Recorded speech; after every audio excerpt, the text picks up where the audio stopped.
Mom announced she was pregnant for the seventh time, but I was done raising her kids. So I moved out, and she called the cops on me. This isn't just a story about a messed up family, it's about the moment I realized my entire childhood had been stolen, and the absolute fury that finally pushed me to reclaim my life. I mean, imagine spending your entire adolescence as an unpaid nanny to 6 children, while your own parents acted like guests in their own home. It sounds like a nightmare, right? Well, that was my reality, and the day I finally walked away, I didn't just change my life, I blew up theirs. When I tell people about my childhood, I always start with the good part. Those first 6 years, living with my grandparents. My parents? They were basically kids themselves when they had me. Mom was 19, Dad was 20. Real Einstein-level family planning right there. Since teenagers working minimum wage can't exactly afford their own place, we crashed at my maternal grandparents' house. And honestly, those early years? They were legitimately the best time of my childhood. My grandpa, I called him Gramps, was this old-school mechanic. He taught me everything from changing oil to rewiring outlets. The man could fix anything with duct tape and pure determination. His workshop in the garage was my absolute paradise, organized tools, actual workbenches, and projects that actually made sense.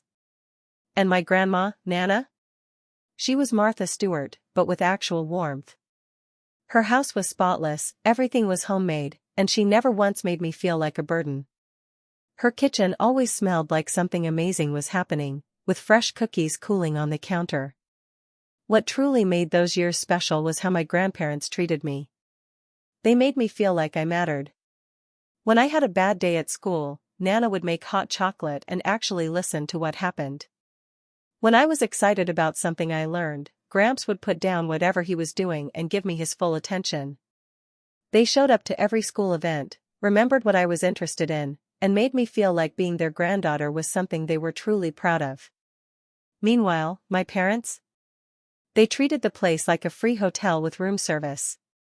They'd roll in at 2 a.m. from whatever party they'd been at, sleep until noon, then complain about being stressed from adult responsibilities. My dad would sprawl on the couch, playing video games, while Gramps would try to teach him how to change a tire or fix a leaky faucet. "That's what Chipotle is for," my dad would say, never even looking up from his controller.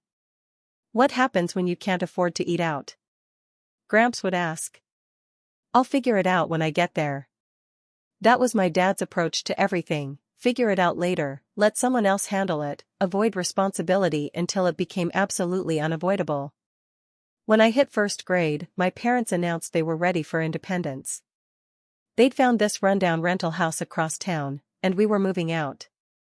The big reason for this sudden burst of maturity? Mom was pregnant again. I was actually excited back then. Finally, I'd have a little brother or sister, and we'd have our own place. Man, if I could go back and slap some sense into my 6-year-old self, I would. The house was basically a downgrade in every possible way. No more Grandpa's workshop where I learned to use tools. No more Nana's cooking, just whatever frozen crap my parents could microwave. It was this cramped, 3-bedroom rental with thin walls, creaky floors, and a kitchen that barely fit 2 people. My parents, though? They acted like they'd upgraded to a mansion. "Look, we have our own place," my mom would say, beaming. When my brother was born, I started calling him Screamer because that kid had lungs like a fire truck siren. And that's when my parents started looking at me like I was their personal assistant. The progression was gradual, but relentless. It started with little requests: "Hey buddy, can you grab me a diaper while I finish this show? Keep your brother quiet, we're trying to have a conversation." I was 7 years old, but apparently, that qualified me for childcare. Duties in their minds. Over the next 10 years, my parents decided to populate their own personal daycare center. 5 more kids joined our household, each one adding to the insanity. Let me introduce you to the cast of characters that turned my life into a survival horror game. Screamer the Firstborn Edition, still lived up to his name at 9 years old. This kid could hit decibel levels that probably violated noise ordinances. He discovered that screaming got him attention fast, so that became his default communication method.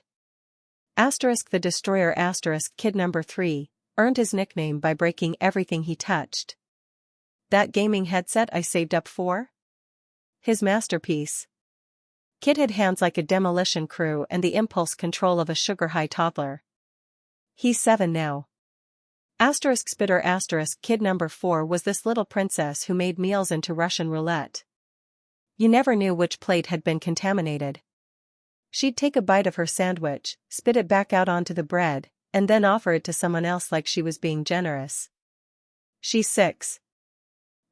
Tornado kid number 5 could turn a clean room into a disaster zone in under 5 minutes.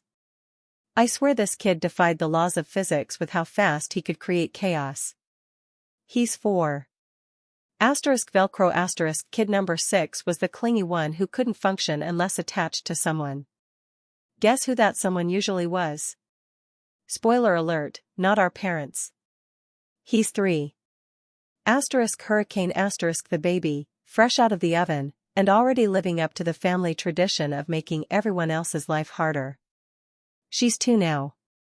Each new addition meant more responsibilities dumped on me. My parents' logic?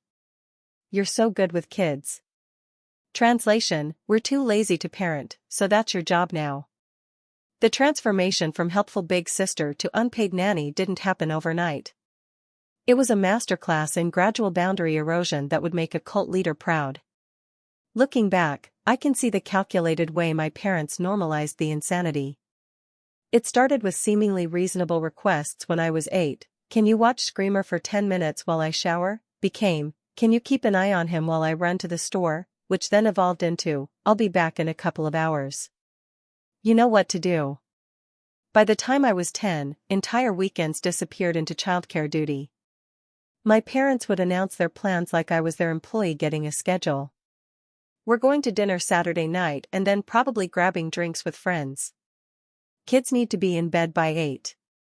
I remember one particularly infuriating Saturday when my friend Jake called to see if I wanted to go to the arcade. I had to tell him I couldn't because I was babysitting, not helping out, not watching them for an hour, but full-on babysitting 5 kids under 10. Why can't your parents watch their own kids?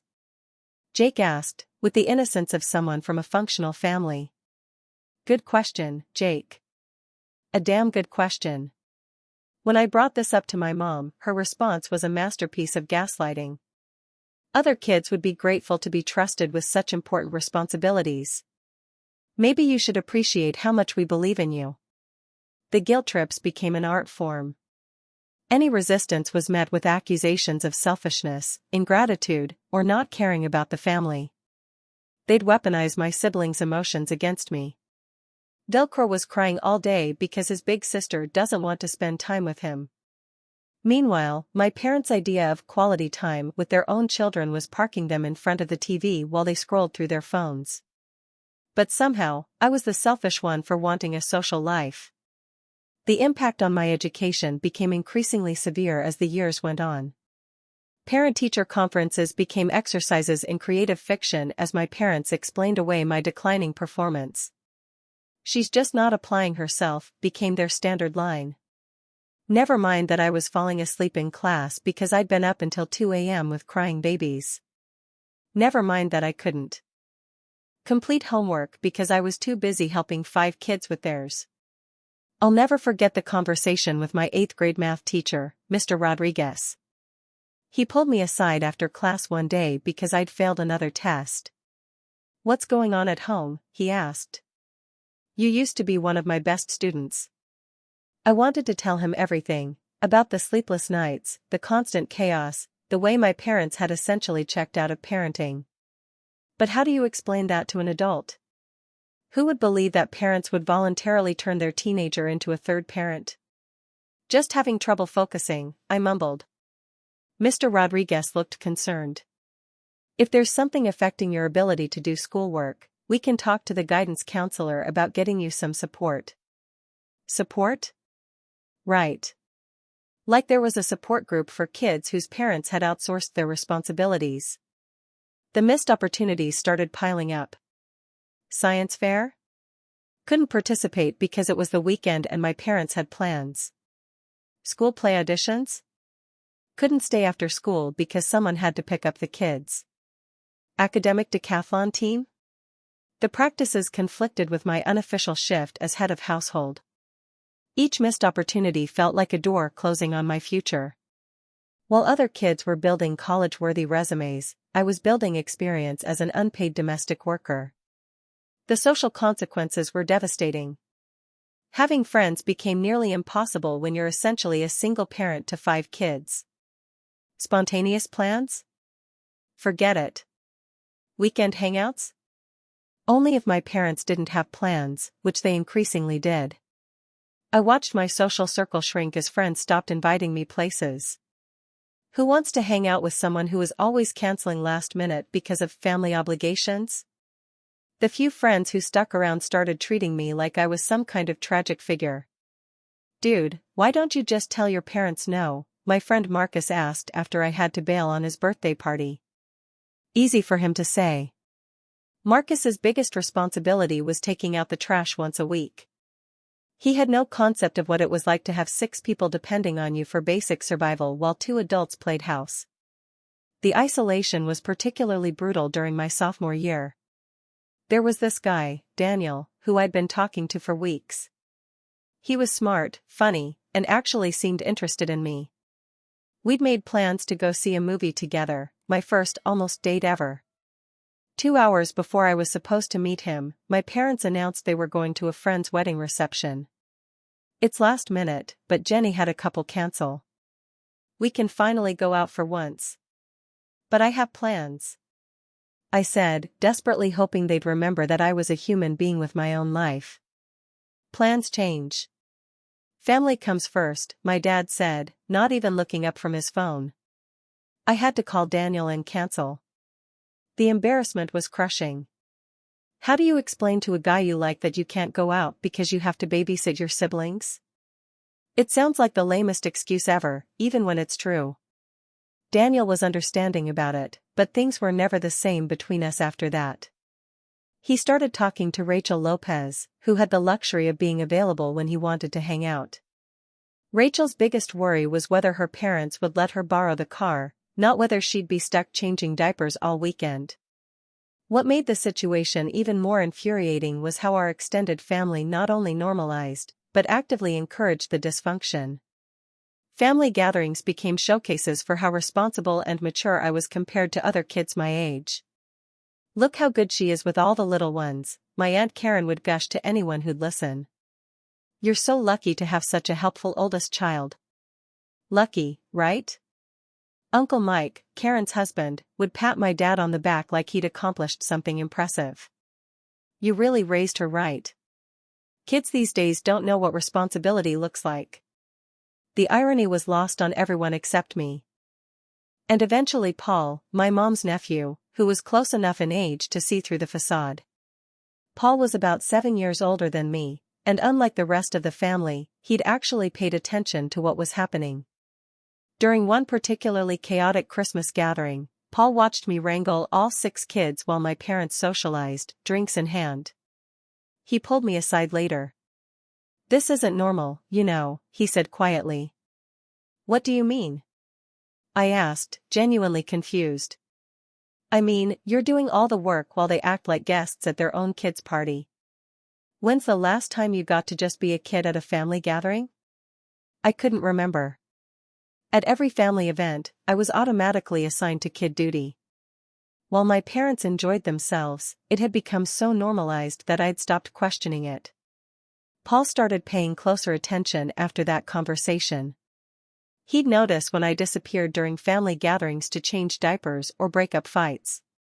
He'd see me fall asleep on the couch because I'd been up all night with whoever was going through a sleep regression phase. Most importantly, he started calling it out. "Where are their parents, huh?" he'd ask loudly when chaos erupted and I automatically moved to handle it. "She's got it under control," my mom would say dismissively. "That's not the point. They're not her kids." The family would get uncomfortable when Paul pointed out the obvious. It disrupted their carefully constructed narrative that this was just normal family dynamics. There were several moments over the years when I almost snapped completely. Times when the weight of responsibilities I never asked for became too much to bear. One of the worst was during my junior year. Hurricane was about 8 months old, and I'd been up for 2 straight nights because she had some kind of stomach bug and wouldn't stop crying. I was beyond exhausted, running on maybe 6 hours of sleep total across those 2 days. I had a huge chemistry test that Friday, one that could seriously impact my grade in a class I needed for college prerequisites. I'd been studying for weeks, but the sleep deprivation was making it impossible to concentrate. Thursday night, Hurricane was having another meltdown. Nothing worked. I tried feeding her, changing her, rocking her, walking around the house. My parents' bedroom door was closed, and I could hear the TV playing. They were awake. They just weren't helping. At around 1 a.m., I finally broke down. I sat on the floor of my room, holding the screaming baby, and just started crying myself. I was 17 years old, and I felt like my life was disappearing into this black hole of other people's responsibilities. That's when my dad appeared in the doorway, looking annoyed. "What's wrong with you?" he asked. "I can't do this anymore," I sobbed. "I have a test tomorrow, and I haven't slept in 3 days." "Welcome to parenthood," he said with a smirk. "This is good practice for when you have kids of your own." "Practice? Like I volunteered for this internship in parenting." "She's not my kid," I yelled back. His face darkened. "She's your sister. Family takes care of family." "Then why aren't you taking care of her?" I shot back. "I work all day. I need my sleep. I go to school all day and have homework and a job. When do I get to sleep?" "You'll figure it out. You always do." And there it was. The fundamental problem with my family's logic. Because I'd been forced to figure it out so many times, they assumed I always would. My competence had become a prison. I failed that chemistry test. Not just failed, I bombed it completely. The sleep deprivation made it impossible to remember anything I'd studied.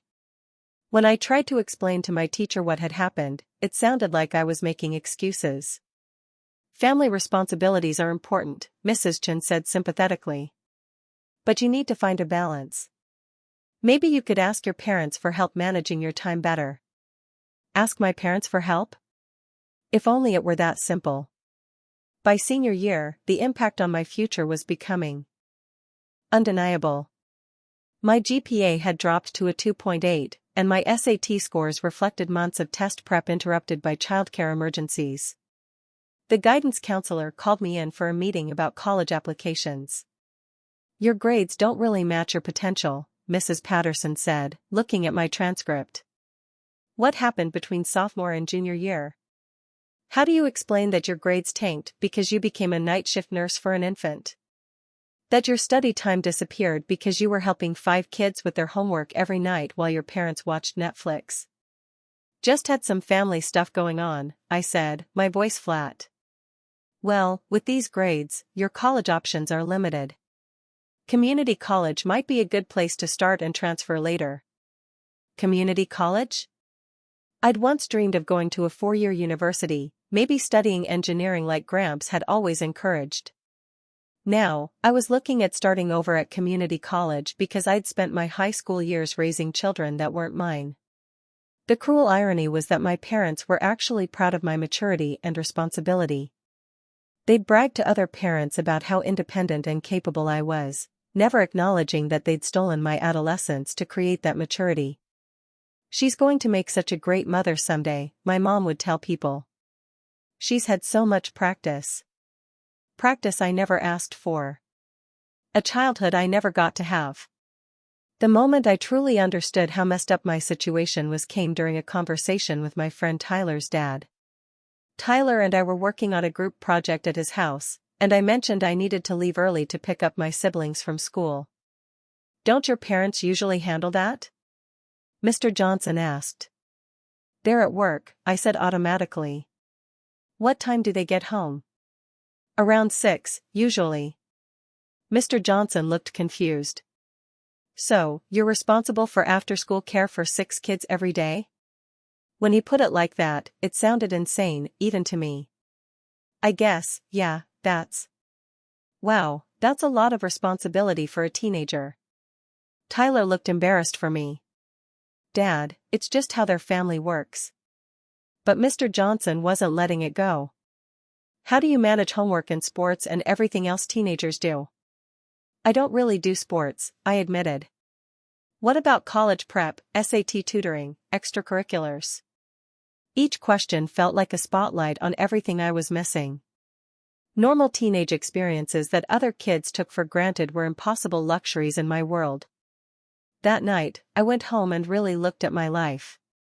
I was 18 years old and had never been to a school dance, never played a sport, never joined a club, never had a real boyfriend, never gone to a friend's house just to hang out without worrying about getting home for kid duty. I'd been so busy being the third parent that I'd completely forgotten to be a kid. By the time I was 16, my parents made a decision that still makes my blood pressure spike. When Hurricane was born, instead of putting the crib in their room like normal humans, they stuck it in mine. Their justification? You're so good with babies, and we really need our sleep for work. So at 16, I became a single mom to my infant sister. 2 a.m. feedings, diaper changes, dealing with colic, walking the floor for hours trying to get her back to sleep, all while trying to maintain decent grades and not look like an extra from The Walking Dead at school. The setup in my room was basically a nursery that happened to have my bed in it. Crib against one wall, changing table where my desk used to be, bottles and baby supplies covering every surface. My computer got moved to a corner where I could barely use it, and forget about having any privacy. The sleep deprivation was brutal. My grades started tanking. How could they not? I went from being a solid B+ student to barely maintaining a C average. When my guidance counselor called home about my dropping GPA, my mom's response was classic. Oh, she's just going through a rebellious phase. You know how teenagers can be. She stays up too late playing video games. Probably video games, right? Because I had so much free time. The 7th pregnancy announcement didn't come out of nowhere. There had been signs that my parents were gearing up for another round of baby making. Hushed conversations that stopped when I entered rooms. My mom suddenly being more interested in my plans for after graduation. You'll probably want to stick around for a year or two before college, she'd say casually. Help us get settled into a new routine. New routine? Code 4, we need you to raise this baby, too. When they finally made the actual announcement during a family meeting, the looks on my siblings' faces said everything. Even they understood that another baby meant more chaos, more noise, more competition for attention that was already spread too thin. But what really sealed my decision to leave was the conversation I overheard later that night. My parents thought I was asleep, but their voices carried through the thin walls. Think she'll be okay with it? My dad asked. She doesn't really have a choice, my mom replied. Where is she going to go? She can't afford her own place. Good point. And honestly, she's better with babies than we are at this point. They were planning my life like I was their employee, not their daughter. Banking on my inability to leave, confident that I'd just accept this new burden like I'd accepted all the others. That's when I knew I had to go. Last month, my parents decided to drop their atomic bomb during another family meeting. We have exciting news, my mom announced, like she was revealing winning lottery numbers. I knew. I just knew what was coming. We're having another baby. Number 8. The room started spinning. They weren't even telling me as their daughter. The way my dad phrased it made everything crystal clear. We're going to need extra help when the baby comes. Good thing you're 18 now, so you can take on more responsibility without any legal issues. Legal issues, they'd actually thought about the legal implications of their child labor operation. That's when something inside me just snapped. I was done. Completely, utterly done. I excused myself, went to my room, and called Gramps. Grandpa, I choked out, they made another mistake. I need help. Can I please come live with you? The silence lasted maybe 3 seconds before he exploded. Not at me, but at the situation. Those idiots are having another kid? Jesus Christ, what's wrong with them? I'd never heard Gramps swear before. That's when I knew he was as fed up with my parents as I was. Pack your essentials. We're coming to get you right now. Gramps and Nana showed up within 30 minutes, and I was out of there. I'd never seen my grandparents look so angry. The look on my parents' faces when they realized I was leaving was pure shock. Not sad that their daughter was moving out. They were already panicking about who was going to handle their responsibilities. You can't just leave, my mom shouted, like I was breaking some kind of contract. Watch me, I said, walking past her with my duffel bag. We're your parents, my dad added, like that meant something coming from people who treated me like hired help for years. No, I said, stopping at the door. You're the people who gave birth to me. There's a difference. As we drove away, I could see my parents standing in the doorway with the kids, chaos erupting behind them, finally getting a taste of what their lives look like without their unpaid babysitter. Within hours of my escape, my phone turned into a notification nightmare. Angry texts, missed calls, voicemails, ranging from furious to manipulative to downright pathetic. First came the anger. How dare you abandon your family like this? Get your ass home right now. When that didn't work, they switched to guilt. Your siblings are asking where you are. Velcro hasn't stopped crying since you left. Then came the manipulation. We've always been there for you. Family sticks together through thick and thin. But the text that really showed their true colors came from my dad at 2 a.m. Do you have any idea how much babysitters cost? You can't just leave us hanging like this.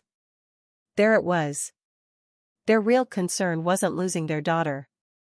It was losing their free childcare. They actually called the police twice. Both times, the responding officers took one look at the situation and basically told my parents to get a life. Ma'am, she's 18 and a high school senior, the first officer explained. Unless you have evidence of kidnapping or coercion, there's nothing we can do. Here's where things got really interesting. Turns out, Gramps and Nana had been documenting more than I realized. Every concerning conversation, every time I'd shown up exhausted, every joke I'd made about being the third parent, they'd been keeping track. When they called CPS, they had documentation going back months. The social worker assigned to the case found exactly what you'd expect: chaos. When she interviewed my siblings separately, the truth came out fast. Kids are terrible liars. Who usually dealt with the baby at night? Lisa. Who helped with homework? Lisa. Who got them ready for school when mom and dad were too tired? Take a wild guess. Screamer, bless his chaotic little heart, was particularly honest. She does everything. Mom and dad watch TV mostly. The CPS investigation wrapped up after 3 weeks. The official finding? Inappropriate delegation of parental responsibilities to a minor child, resulting in educational impact and emotional stress. The consequences were beautiful. Mandatory parenting classes, required childcare education, 6 months of supervised visits from a family caseworker, professional childcare requirement 4 date nights, and a written acknowledgement of my rights. The real consequences hit them where it hurt most: their wallets and their reputation. Professional childcare for 5 kids during their weekly date night? That's easily $100 to $150 per night. As for me? I'm absolutely thriving. My grades bounced back immediately once I started getting full nights of sleep. I went from a 2.8 GPA to pulling a 3.6 by the end of senior year. I got accepted to that engineering program I'd missed the previous summer. My college applications are looking solid, and I've even got a part-time job at Gramps and Buddy's auto shop. Real work that pays actual money. Revolutionary concept. The relationship with my parents is permanently damaged, but honestly, I'm good with that. Some of my siblings started asking questions about why I left. Screamer asked Mom why I had to take care of Hurricane at night when that was parents' stuff. My mom's response? Families have to help each other. But Screamer, not satisfied with vague answers, shot back, but why didn't you help her with her homework like she helped us? Out of the mouths of babes. The best part? My parents are finally learning what it actually takes to raise 7 kids. During one family gathering, when someone asked about the babysitting costs, my cousin Paul's response was perfect. Welcome to what actual parenting costs. Most people figure that out before having 7 kids. Looking back, I realize this story isn't just about escaping a toxic family situation. It's about recognizing when you're being exploited and having the courage to stand up for yourself, even when the people doing the exploiting are supposed to love and protect you. My parents turned parentification into an art form, gradually increasing my responsibilities until I was essentially a third parent in the household. They justified it as building character and family responsibility. But the reality was that they were too lazy and selfish to raise their own children. The most important lesson I learned is that family isn't about blood. It's about how people treat you. My grandparents showed me what real family looks like: support, encouragement, and unconditional love that doesn't come with strings attached. They invested in my future instead of exploiting my present. Now, as I prepare for college and my actual adult life, I'm grateful for the experience, in a weird way. It taught me responsibility, sure, but more importantly, it taught me my own worth. I learned that I deserve to be treated with respect, that my education and future matter, and that I don't owe anyone my life just because they gave birth to me. My story has a happy ending because I had advocates in my grandparents and cousin Paul. Not everyone in similar situations is so lucky. If you're listening to this and recognize yourself in my story, know that what's happening to you isn't normal. It's not your fault, and you deserve better. Sometimes the bravest thing you can do is walk away from people who don't value you, even if they share your DNA. Sometimes the family you choose is better than the family you're born into. And sometimes, just sometimes, standing up for yourself inspires others to examine their own situations and make changes, too. My siblings are still young, but I hope that as they grow up, they'll remember that their big sister fought for the right to have her own life. Maybe they'll learn from my example that they don't have to sacrifice their futures for their parents' convenience. As for my parents, they're finally learning what actual parenting looks like, and it's expensive, exhausting, and thankless work. Who would have thought? The irony isn't lost on me that they spent years telling me I needed to be more grateful for what they provided, when the reality was that I was the one providing for them. Unpaid labor, free childcare, and a convenient scapegoat for their own failures as parents. But that chapter of my life is closed now. I'm writing a new one.